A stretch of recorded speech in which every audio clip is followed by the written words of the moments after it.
Halatang halata ang matinding galit ni ate sa post niyang ito. Galit na galit sa Iglesia ni Cristo sapagkat nakafocus ang post niya sa Iglesia ni Cristo. Ang sabi ni ate sa post niyang ito, INC is not the Church of Christ, but is the church of the corrupt. It supports Sara and Marcoleta, who are both facing charges of corruption. Ito talagang si ate, oo. Sabi niya, it is not the Church of Christ, but the church of the corrupt.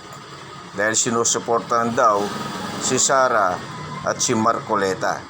Baka nakalimutan mo ate, kung napakinggan mo at napanood yung aming isinagawang rally. Anong sinisigaw ng mga tao? We are one. Sapagkat hindi lamang mga kaanib sa Iglesia ni Cristo ang nandoon sa rally.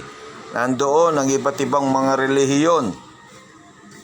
Huwag mo sabihin na lahat ng relihiyon, mga kaanib sa iba't ibang relihiyon na nandoon sa rally, na sumusuporta sa rallying yon, ay mga Church of the Corrupt. Ikaw ate, ano kaya relihiyon mo? Huwag mo sabihin pagano ka. Di ba? At saka itong si ate, kung papansinin yung kanyang post, kontra-kontra ang kanyang sinasabi. Ano ba ang isinulat niya sa post niya?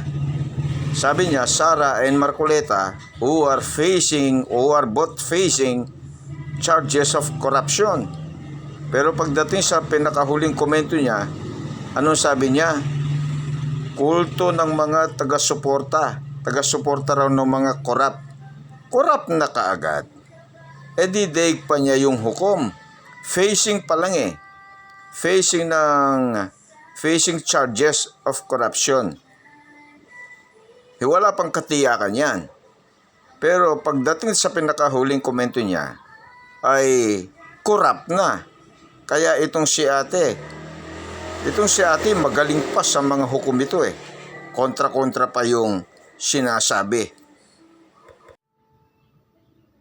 Makinig ka ate, para matuto ka.